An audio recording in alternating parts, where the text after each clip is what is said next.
Welcome to my Teacher Talk, where I talk about things that in education, and I want you to be able to chime in. I am not the end-all be-all. I am just giving you my opinion, and your opinion might be different, and we can all learn from each other. Today, I'd like to talk about parent requests.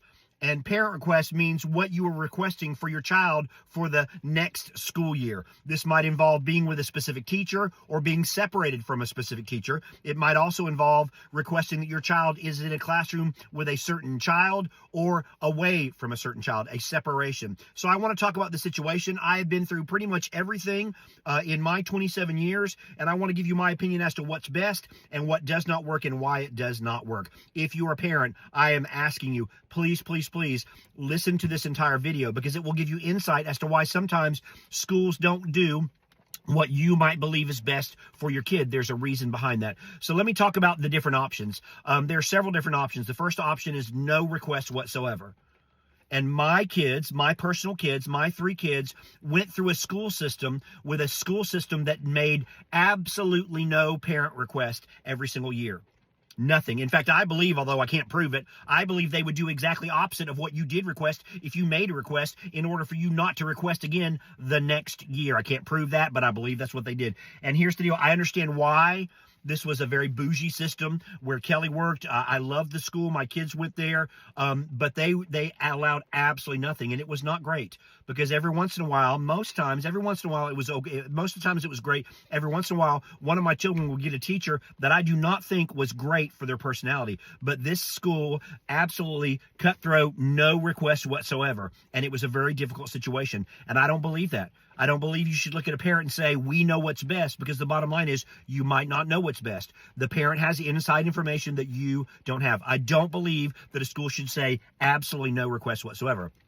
Second opportunity, and that I've been through, is an open request, that you can request anything and we will do everything in our power to make sure that your request is met. Also a very bad decision, and I lived through this as a teacher. Let me tell you about that situation. A specific school that I worked at in Brevard County, Florida in the 90s had open requests, and anybody could request anything, and they would do everything they could to meet that. And if they couldn't meet it, they would call the parent and they would try to work it out. And it was an absolute catastrophe. And let me tell you why. This school was in a pretty bougie up and coming neighborhood, and in that neighborhood was a very large church. And those church parents got together every single year, and they all decided as a group where they wanted their kids to be the next school year. So on every grade level in this elementary school, kindergarten all the way up to 5th grade, there was anywhere from 8 to 20 parent requests for the same teacher.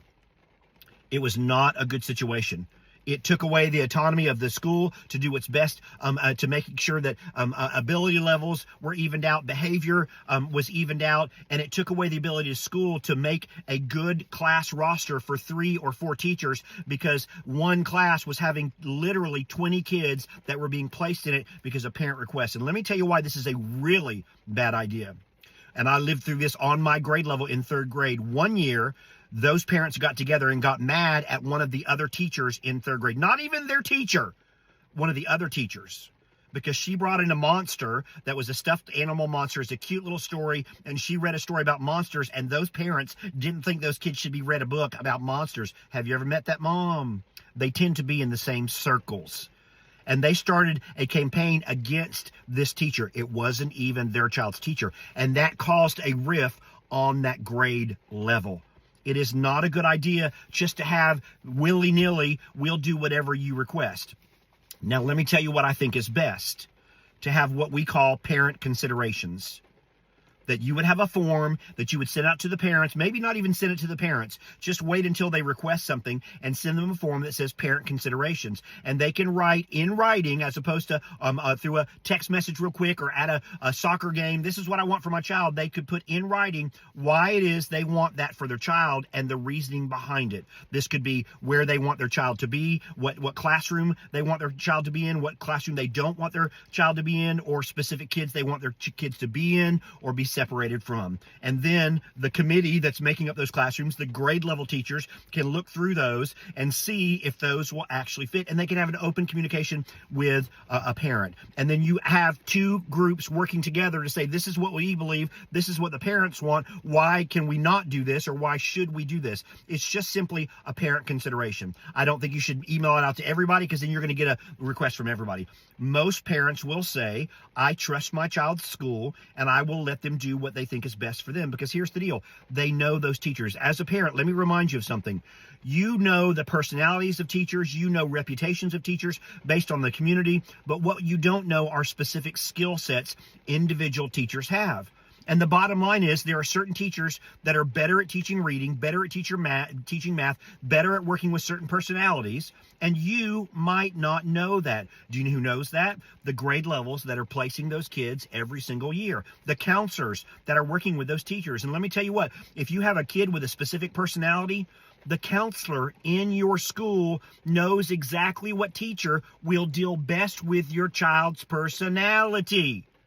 And you may be requesting somebody that everybody on your soccer team loves, or that you have a good relationship with, and that might not be the teacher that deals well with your child's personality.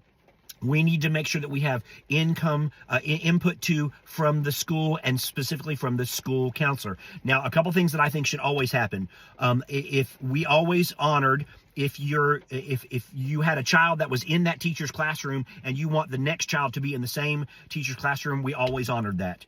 If you've built a good relationship with a teacher, my child had Miss Smith in 3rd grade, and now my second child, I would like them to have them, then we honor that. Now, however, sometimes the teachers will say, hold on a minute, let's talk about this. And maybe the teacher input, we don't honor that. But mostly, if a parent has built a good relationship with the first or second child, and the second or third child is coming up, then we want to be able to honor that, because you've already got a positive relationship with those teachers. So we always try to be able to honor those. But we look at those, and we look, why is it that they want this? They want this teacher because they think of this or that. And the teachers can give input, the counselors can give input, and they can go together. Now, let me tell you something about separation. Sometimes you want your child separated from a certain child. They have problems in the neighborhood. They have problems on the soccer team, and you want your child separated from a specific child. Here's the person to go to. Go to your school counselor. School counselors are absolutely amazing, and they know the dynamics of the school. They watch the friendship groups. They are meeting with kids. They are meeting with friend groups. They are meeting with girl groups. They're meeting with boy groups. They're meeting with groups to interact, and they need to know that. And if your child is having a specific personality issue with another child, it may not need to be a separation. It may just need to be something that you can talk to, and the counselor is the first person that you need to be able to go to. And here's the big thing. Trust your child's teachers. They have been with your child all year round. They know where your child is academically. They know how your child interacts with other kids. They know the next year's teachers because they work together. 3rd grade teachers know 4th grade teachers. And they know your child because they've had them all year round. They know their personality. They know what makes them laugh. They may know what encourages them. And they know what teacher to put them in. And they also need your opinion. If you have a strong opinion, put in a class consideration. I would not ever say don't take any considerations from parents. That creates a roadblock between parents and the school is standing up saying, we know what's best for your kids, and you may not know what's best for your school. I also don't think we should have open, willy-nilly, make any kind of request that you want. That causes catastrophe fear too. What I believe and what I believe is best and what you should do as a school, and again, I would love for your comments to come in here and disagree with me or agree with me, is I think you should just have parent considerations. And if you have a parent that has a concern about next year, ask them to put it in writing. It's great if it's in a form. Ask them why they want that teacher, why they don't want that teacher, why they want that child in that classroom, why they don't want their child with this kid, or they do want their child with this kid.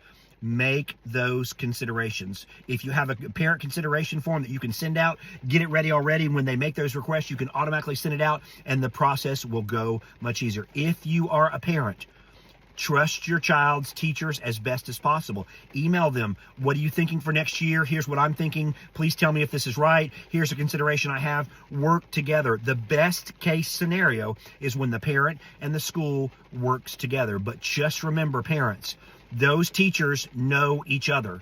And a fourth grade teacher knows the fifth grade teachers, and they know where your child will fit.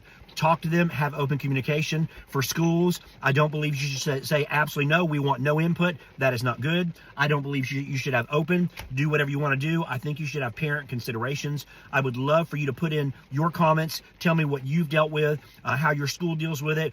Tell me your horror stories or the great things that they've done. And remember, your school counselor is amazing.